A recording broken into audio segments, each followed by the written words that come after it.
అవకాశం ఉంది. ఇక్కడ టఫ్ ఫైట్ అనేటటువంటి జమ్మికుంట పెద్ద మండలం, ఎక్కువ ఓట్లు ఉన్న నేపథ్యంలో ఇది ఒక సిగ్నిఫికెంట్ ఫ్యాక్టర్గా కనపడుతుంది. మరి మా ప్రతినిధి చంద్రశేఖర్ మనకి న్యూస్ రూమ్ నుంచి అందుబాటులో ఉన్నారు.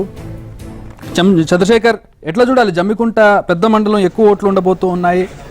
ఈ 3-4 రౌండ్ల తర్వాత ఎవరు విజేత అనేది ఒక క్లారిఫికేషన్ వచ్చే అవకాశం కనపడుతుందా? ఎట్లా చూడాలి ఈ జమ్మికుంట కౌంటింగ్? అంటే మొత్తంగా ఇప్పటి వరకు ఆయన 9 రౌండ్స్ చూస్తే మాత్రం బీజేపీ అభ్యర్థి వైపు ప్రజాభిప్రాయం కాస్త మొగ్గులో ఉన్నట్టు కనిపిస్తుంది. ఒక 8వ రౌండ్ మినహా మిగతా అన్ని రౌండ్లో కూడా బీజేపీ అభ్యర్థి ఈటెల రాజేందర్ ఆధిక్యత కనిపించినట్టు స్పష్టంగా కనిపిస్తుంది. ఇప్పుడు జమ్మికుంట నుంచి ఇల్లందుకుంట, తర్వాత కమలాపూర్, ఈ 2 నియోజకవర్గాలు, ఈ నియోజకవర్గంలో ఉన్న పెద్ద మండలాలు మొత్తం 2,05,000 ఓట్లు అయితే ఈ కమలాపూర్ అలాగే జమ్మికుంటలోనే 1,20,000 ఓట్లు ఉన్నాయి. దాదాపు 1,20,000 ఓట్లు ఈ జమ్మికుంట, ఈ కమలాపురం మండలాలకు సంబంధించి మాత్రమే ఉన్నాయి. అంటే ఈ మొత్తం వ్యవహారంలో మీరు అన్నట్టుగా కీలకంగా మారే అవకాశాలు ఉన్నాయి. అయితే కమలాపురం వచ్చేసి ఈటెల సొంత మండలం కావడంతో అక్కడ మొదటి నుంచి కూడా అంచనాలు ఉన్నాయి. కమలాపురం మండలం వచ్చేసి ఆయనకు అనుకూలంగా ఉంటుంది, ఆయన ఆధిక్యత కనపరుస్తారు అనేది. అయితే ఇప్పుడు జమ్మికుంట స్టార్ట్ కాబోతోంది. 10వ రౌండ్ నుంచి 16వ రౌండ్ వరకు జమ్మికుంట మండలం అలాగే జమ్మికుంట టౌన్ మున్సిపల్ ఓట్లు కౌంట్ చేస్తారు. ఎక్కడా కూడా టీఆర్ఎస్కు ఉధృతంగా ప్రజల మద్దతు పలికినట్టుగా మనకి ఇప్పటివరకు కనిపించలేదు. ఒక 8వ రౌండ్లో వేణవంక మండలానికి సంబంధించి మాత్రం అభ్యర్థి సొంత మండలం అని మనం చూసినప్పటికీ సొంత ఊర్లోనే ఆయన 191 ఓట్ల ఆధిక్యతను బీజేపీకి ఇచ్చిన పరిస్థితి కనిపిస్తూ ఉంది. మరి అభ్యర్థి ప్రభావం వలన, లేకపోతే ఇతరత్ర కారణాల వలన, లేకపోతే కాంగ్రెస్ నుంచి టీఆర్ఎస్లో చేరిన కౌశిక్ రెడ్డి ప్రభావం వల్ల తెలియమి వేణవంకలో ఆ స్వగ్రామాలు ఏదే హిమ్మత్ నగరు అభ్యర్థి నగరం, అలాగే అభ్యర్థి స్వగ్రామం, అలాగే వేణవంక ఈ కౌశిక్ రెడ్డి స్వగ్రామం, ఈ 2 గ్రామాలు ఉండటమేమో కానీ అక్కడ 162 ఓట్ల ఆధిక్యత టీఆర్ఎస్కి వచ్చింది. ఇంకా మిగతా చూస్తే ఆ వెంటనే ఆ ఆధిక్యత కాస్త పడిపోయింది. అక్కడ నెక్స్ట్ 9వ రౌండ్లోకి వచ్చేటప్పుడు 1,830 ఓట్ల ఆధిక్యత, భారీ ఆధిక్యతను ఈటెల రాజేందర్ తీసుకున్నారు. 5,000 ఓట్ల ఆధిక్యత మార్కును కూడా ఈటెల 9వ రౌండ్లోనే దాటిపోయారు. ఇక మనం చూసుకుంటే ఇంకా 13 రౌండ్లు ఉండే పరిస్థితి ఉంది. 13 రౌండ్లో కమలాపురం కీలకంగా పోతుంది, అలాగే జమ్మికుంట కీలకంగా పోతుంది.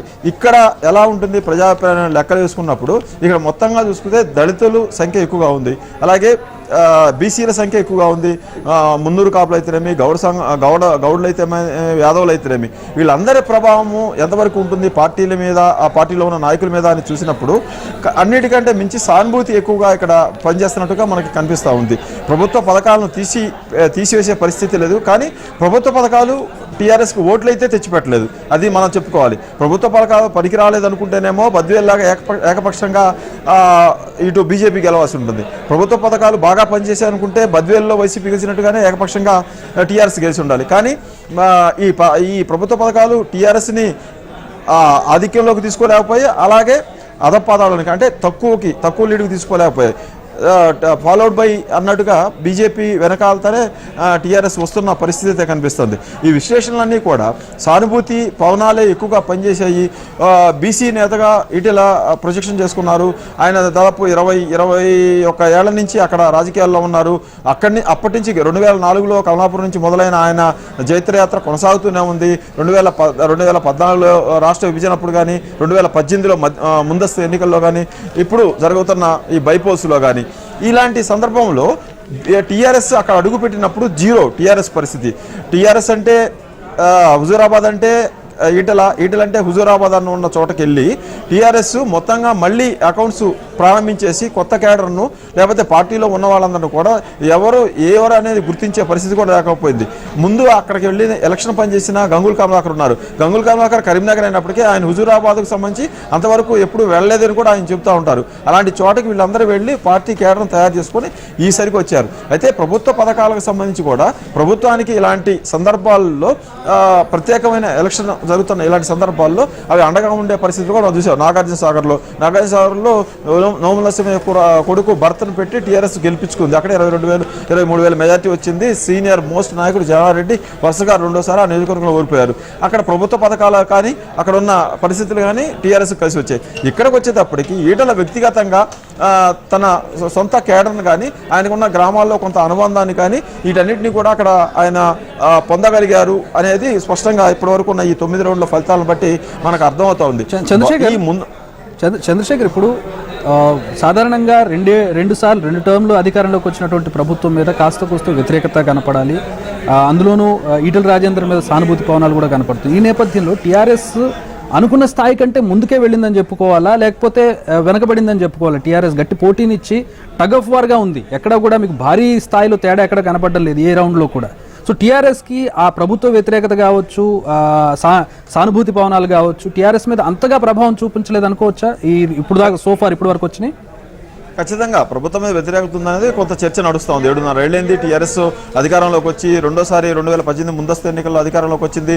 టీఆర్ఎస్ వ్యతిరేకత ఎదుర్కొంటోంది. నిరుద్యోగులకు ఉద్యోగాలు ఇవ్వట్లేదు, ఉద్యోగ ప్రకటన కూడా చేస్తున్నారు కానీ నోటిఫికేషన్ ఇవ్వట్లేదు. అలాగే రైతుల దగ్గర ధాన్యం అలాగే పెరిగిపోయింది, ధాన్యం ఇవ్వట్లేదు. ఇలాంటి సమస్యలన్నీ ఉన్నాయి. కాకపోతే ఈ సమస్యలు ఈ రెండు మనం చెప్పుకున్న నిరుద్యోగ సమస్య అలాగే ధాన్యం కొనుగోలు లాంటివి అయితేనే కొత్తగా వచ్చిన సమస్యలు అనుకుంటే, ఇప్పుడు కాంగ్రెస్ కానీ బీజేపీ కానీ చెబుతున్న సమస్యలన్నీ కూడా పాతవేసి. ఇది దళితులు సీఎం చేస్తా ఉన్నారు, చేయలేదు. దళితులకు 3 ఎకరాలు ఇస్తా ఉన్నారు, 3 ఎకరాలు ఇవ్వలేదు. డబుల్ బెడ్రూమ్లు ఇస్తా ఉన్నారు, ఎక్కడిచ్చారు, ఎప్పుడు ఇచ్చారు అని ఇలాంటి ప్రశ్నలు ఇస్తున్నారు. అవి 2018 ఎలక్షన్లో చెప్పారు, 2019 పార్లమెంట్ ఎలక్షన్ చెప్పారు, జిహెచ్ఎంసీ ఎలక్షన్ చెప్పారు. అంతకుముందు జరిగిన జిహెచ్ఎంసీ ఎలక్షన్లో కూడా ఈ ప్రతిపక్షాలు ఇవే ఆరోపణలు చేసింది. కానీ వీటి ప్రభావం టీఆర్ఎస్ని ఇప్పటి వరకు ఎక్కడ ఆపలేకపోయింది. ఈ ఎలక్షన్లో చూసుకుంటే ఇక్కడ ప్రత్యేకమైన పరిస్థితి మనం చెప్పుకుంది. ఈటెల అనే వ్యక్తి ఒంటరిగా పోరాటం చేస్తున్నారు. ఆయన బీజేపీలో ఉన్నప్పటికీ ఇది ఈటెలను వ్యక్తిగతంగానే తీసుకొని ఓటర్లో ఆయన్ని మద్దతు ఇస్తున్నట్టుగా ఆయనకి అండగా నిచ్చినట్టుగా మనం భావించాల్సి ఉంటుంది. ప్రభుత్వ వ్యతిరేకత అనేటప్పటికీ ఇక్కడ పూర్తిగా మరి వ్యతిరేకత అంటే ఏకపక్షంగా బీజేపీ వైపు ఓటర్లు వెళ్ళి ఉండాలి, ఏకపక్షంగా ఓటింగ్ జరిగి ఉండాలి, రౌండ్కి ఆ మెజార్టీ పెరిగిపోవాలి. ఎక్కడా కూడా అది లేదు. వందల సంఖ్యలో మాత్రమే ఓట్ల తేడా ఉంది. కాబట్టి ప్రభుత్వ వ్యతిరేకత అనేది ఈ ఎన్నికల్లో ఒక అంశం కాలేదు అనేది మనం అలా అర్థం చేసుకోవచ్చు. అలాగే టీఆర్ఎస్ కూడా ఒక ఆలోచన చేయాలి. మనం మాట్లాడుకుంటుంది 9 రౌండ్ల ఫలితాలకు సంబంధించిన మాత్రమే మాట్లాడుకుంటున్నాం. ఎందుకంటే ఇంకా 13 రౌండ్లు ఉన్నాయి కాబట్టి ఆ రౌండ్లో ఏమైనా జరగవచ్చు. కాబట్టి 9 రౌండ్ల ఫలితాలు చూసిన తర్వాత టీఆర్ఎస్ కూడా సమీక్ష చేసుకోవాల్సి ఉంటుంది. తన పథకాలు ఎంతవరకు జనంలోకి వెళ్తున్నాయి, తన పథకాలకు ఎంతవరకు రియాక్షన్ వస్తూ ఉంది, ఆ సానుభూతి కంటే పథకాలు ఎక్కువగా పనిచేయకపోవడానికి కారణం ఏంటని కూడా చూసుకోవాలి. పథకం ఇచ్చే లబ్ధి ప్రతి కుటుంబానికి చేరుతుంది, ప్రతి కుటుంబం దాంతో లబ్ధి పొందుతుంది. 10 లక్షల దళిత బంధు పథకం దాదాపు 16,000 కుటుంబాలకు వెళ్ళింది. ఇంకా అక్కడ 24,000 కుటుంబాలకు సంబంధించి ఇవ్వాల్సి ఉంటే మరొక 8,000 దాదాపు 7,500 కుటుంబాలకు ఇంకా దళిత బంధు అందాల్సి ఉంటుంది. 16,000 కుటుంబాలకు దళిత బంధు ఇచ్చిన తర్వాత కూడా ఈ పరిస్థితి ఎదురవుతుందంటే టీఆర్ఎస్ కూడా సమీక్షించుకోవాల్సి ఉంటుంది. ఎందుకంటే 11వ రౌండ్లో టీఆర్ఎస్ ఆధిక్యతలోకి రావచ్చు, 12వ రావచ్చు, లేకపోతే 20, 21, 22లో రావచ్చు.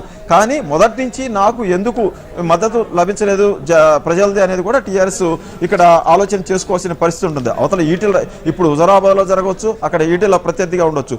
రేపు మరొక నియోజకవర్గంలో జరగవచ్చు, అక్కడ ఇంకొకరు ప్రత్యర్థిలో ఉండొచ్చు.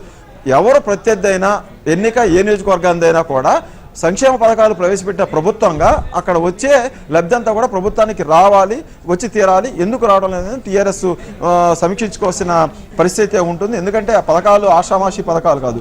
దేశంలో రైతు బంధు పెట్టినా కూడా దేశంలో ఒక కుటుంబానికి 10 లక్షలు అంటే చిన్న ప్రాజెక్ట్ కాదు. అది ఒక కుటుంబానికి 10 లక్షలు ఇవ్వడం అంటే 10 లక్షలు ఓ కుటుంబానికి 20,000 కోట్ల రూపాయలు డబ్బులు. ఇది కూడా మొత్తంగా చూసుకుంటే కూడా రాష్ట్ర బడ్జెట్లో సాగునీటికి కూడా ఒక సంవత్సరంలో తెలంగాణ ప్రభుత్వం అంత నిధులు ఎప్పుడు కూడా కేటాయించలేదు. ఒకవేళ కేటాయించినా కూడా ఖర్చు పెట్టలేదు. నీళ్లు, నిధులు, ఉద్యోగాల కోసం, ఉపాధి కోసం తెలంగాణ తెచ్చుకున్న ప్రభుత్వము ఈ కాళేశ్వరం లాంటి భారీ ప్రాజెక్టులు కట్టినప్పటికీ కూడా ఏ సంవత్సరంలో కూడా దాదాపు 20,000 కోట్ల రూపాయల బడ్జెట్లో పెట్టి ఖర్చు పెట్టిన పరిస్థితి లేదు. కానీ దళితుల కోసం ఇంత పథకాన్ని ప్రవేశపెట్టి వాటన్నిటిని కూడా దళితుల ఖాతాల్లో వేయడం కోసం తీసిన పరిస్థితుల్లో ఈ పథకం ఎందుకు అక్కరకు రాలేదనే విషయం టీఆర్ఎస్ ఖచ్చితంగా చూసుకోవాలి. ఈటెల రాజేంద్ర కావచ్చు, అవతల ఎవరున్నా కావచ్చు, కానీ ఎవరున్నా సరే పథకం పెద్దది, దాని ప్రయోజనాలు విశాలమైనవి. కాబట్టి ఆ ప్రయోజనాన్ని టీఆర్ఎస్ పొంది ఉండాలి అనేది మనం తప్పకుండా చెప్పుకోవాలి. అది టీఆర్ఎస్ ఆలోచించుకొని తీరాలి. చంద్ర భారీ అంటే ఇప్పటి వరకు జరిగిన ఎలక్షన్స్ లో అన్నిటికంటే ఎక్కువ ఖర్చు పెట్టినటువంటి భారీ బడ్జెట్ తోటి వచ్చినటువంటి ఎలక్షన్గా హుజూరాబాద్ ఎలక్షన్ని చెప్తూ ఉన్నారు దేశం మొత్తం కూడా నేషనల్ మీడియాతో సహా.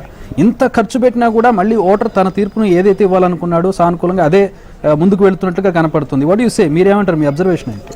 ఎన్నికల్లో నేను చూసినంత వరకు 83 నుంచి నేను ఎలక్షన్ చూస్తున్నాను. ఏ ఎలక్షన్ కూడా డబ్బులు పెట్టి గెలిచిన వాళ్ళని నేను ఎవరిని చూడలేదు. డబ్బులు రెండు పార్టీలు పెడతాయి, ఇద్దరు అభ్యర్థులు పెడతారు, కానీ జనం ఒకరికే మద్దతు ఇస్తారు. ఏ ఎన్నిక చూసుకున్నా సరే, ఇక్కడ ఇప్పుడు చూసుకున్నాం మనము, మీరు చెప్తున్నట్టుగా 6,000 నుంచి 10,000 వరకు ఒక్కొక్క వార్డుకు ఒక పార్టీ ఇచ్చింది అనుకుంటే, యువతల పార్టీ కూడా 1,500 నుంచి 2,000, 3,000 రూపాయలు కూడా ఇచ్చిన పరిస్థితి ఉంది. 1,500 రూపాయలు ఇచ్చిన పార్టీకి ఎందుకు జనం ఓట్లు వేస్తున్నారు, 6,000 ఇచ్చిన పార్టీకి ఎందుకు ఓట్లు వేయలేదు అని అనుకుంటే ప్రజాభిప్రాయం అనేది ముందుగానే ఫిక్స్ అయిపోతుంది. ఒక పార్టీకి అనుకూలంగానో ఒక పార్టీకి ఒక అభ్యర్థికి మద్దతుగానో ఎప్పుడో డిసైడ్ అయిపోతారు. డబ్బులు పెట్టని పార్టీ ఏదీ లేదు. డబ్బులు పెట్టని అభ్యర్థిని ఏ పార్టీ కూడా అభ్యర్థిగా అసలు సెలక్షనే చేసుకోదు. అది కార్పొరేటర్ కావచ్చు, కౌన్సిలర్ కావచ్చు, ఎమ్మెల్యే కావచ్చు, ఎంపీ కావచ్చు. డబ్బులు ఉన్నాయంటేనే సీట్ ఇస్తారు. అది ఎస్సీ రిజర్వ్ కావచ్చు, ఎస్టీ రిజర్వ్ కావచ్చు, ఓసీ కావచ్చు. ఏ సీట్ అయినా, ఏ పార్టీ అయినా, ఏ నియోజకవర్గం అయినా డబ్బులు ఉన్న వాళ్ళకే ఇస్తుంది. డబ్బులు పెట్టకుండా ఎవరో పోటీ చేయరు. అసలు దగ్గర డబ్బులు లేకపోతే ఒకవేళ మంచి అభ్యర్థి అనుకుంటే పార్టీ ఎదురు డబ్బులు ఇచ్చి మరీ పోటీ చేపిస్తుంది. డబ్బులు అనేది సమస్య కాదు. మనం ఓడిపోయిన బీజేపీ టీఆర్ఎస్ మధ్య హోరాహోరీ జిహెచ్ఎంసీ ఎన్నికల్లో జరిగాం. ఒక చిన్న ఒక డివిజన్ కోసం 100 కోట్లు ఖర్చు పెట్టిన పరిస్థితి కూడా మనం చూసాం. సర్పంచులు కూడా 100 కోట్లు ఖర్చు పెట్టిన పరిస్థితి చూసాం. డబ్బులు అనేది ఏంటంటే ప్రజాభిప్రాయం ఓవర్ మిల్లింగ్ ఒక పక్కకు పోకుండా చేసుకోవడం కోసం ఆ పార్టీ మొత్తంగా ప్రచారం చేసుకుంటుంది, ఆరోపణలు చేస్తుంది, తను చేసుకున్న కార్యక్రమాలను, చేయబోయే కార్యక్రమాలు చెప్తుంది. వాటన్నిటికీ డబ్బు తోడు అనుకుంటుంది. డబ్బు ఇంత పెట్టకపోయినా కూడా ఇలాంటి ఫలితం వచ్చి ఉండేదేమో, కానీ మెజార్టీలో వ్యత్యాసాలు ఉండొచ్చు.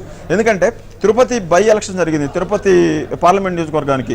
అక్కడ టీడీపీ, వైసీపీ ప్రధానంగా పోటీ చేశాయి. అక్కడ వైసీపీ డబ్బులు ఖర్చు పెట్టకూడదని నిర్ణయం తీసుకుంది. టీడీపీ కూడా అలాంటి నిర్ణయం తీసుకుంది. ఆ పరిస్థితుల్లో ఆ ఎలక్షన్ జరిగినప్పుడు మనం చూస్తే బీజేపీకి 2019 జనరల్ ఎలక్షన్లో పార్లమెంట్లో వచ్చిన ఓట్ల కంటే కేవలం 1.5% ఓట్లు మాత్రమే వైసీపీకి కేవలం 1.5% ఓట్లు మాత్రమే వైసీపీకి ఎక్కువ వచ్చాయి. అదే టీడీపీకి డబ్బులు రూపాయి కూడా ఇవ్వని టీడీపీకి 36.5% 2019 ఎలక్షన్లో ఓట్లు వస్తే 2021లో జరిగిన ఈ బైపోల్స్లో 31%, అంటే కేవలం 3% మాత్రమే ఓట్లు తగ్గాయి. అంటే డబ్బు ప్రభావం అనేది ఎలక్షన్లో ఉండదు. ఆ పార్టీకి ఓట్లు వేసేవాళ్ళు ఆ పార్టీకి, ఈ పార్టీకి ఓట్లు వేసేవాళ్ళు ఈ పార్టీకి వేస్తారని మాత్రం నేనైతే నా అనుభవం ప్రకారం చెప్పగలను. ఇక్కడ డబ్బు పెట్టడం ద్వారా ప్రజాభిప్రాయాన్ని మార్చాలని పార్టీలు అనుకున్నాయి. ప్రజాభిప్రాయం మారకుండా తన వైపే ఉండాలని ఇంకొక పార్టీ పెట్టింది. ఇలా జరిగిన క్రమంలో ప్రజలు అందరి దగ్గర డబ్బులు తీసుకున్నారు, ఇవ్వకపోతే ధర్నాలు చేశారు, మాకెందుకు ఇవ్వలేదని నిలదీశారు. ఇవన్నీ కూడా చూసాం. కానీ వాళ్ళు ఓట్లు ఎవరికి వేయాలో వాళ్ళకే వేసినట్టుగా ఈ చూపిస్తున్నాయి. ఈ ఒక పార్టీ 200 కోట్లు పెట్టిందని లెక్క చెప్తా ఉన్నారు, ఇంకొక పార్టీ 140 కోట్లు 150 కోట్లు పెట్టిందని ఖర్చు పెట్టిందని చూపిస్తున్నారు. ఎన్ని 100 కోట్లు ఖర్చు పెట్టినా కానీ ప్రజాభిప్రాయం అనేది ముందు నుంచి అంచనాలు వేస్తున్నట్టుగా, ముందు నుంచి వస్తున్న ఈ ఎగ్జిట్ పోల్స్లో వస్తున్న అంచనాల ప్రకారం ఉందని అంటే డబ్బు అనేది న్యూట్రలైజ్ అయిపోయింది. దాని ప్రభావం కాలేదు. ప్రజలు తన అభిప్రాయానికి మాత్రమే పరిమితమయ్యారని చెప్పుకోవచ్చు. టీఆర్ఎస్ అభ్యర్థి సెలక్షన్ అనేది దీని మీద ఏ మేరకు ప్రభావం చూపించింది అనుకోవాలి? అక్కడ ఈటెల లాంటి స్టాల్వార్డ్స్ని ఢీకొట్టడానికి టీఆర్ఎస్ కొద్దిగా ఇబ్బందికరమైన పరిస్థితి ఏర్పడింది అభ్యర్థిని ఎంచుకునే విషయంలో. మొదట్లో కౌశిక్ రెడ్డి అభ్యర్థిత్వం వైపు కొంత సమయం కొంత కాలం టీఆర్ఎస్ దృష్టి పెట్టింది. ఆయన రెడ్డి సామాజిక వర్గానికి సంబంధించిన వ్యక్తి.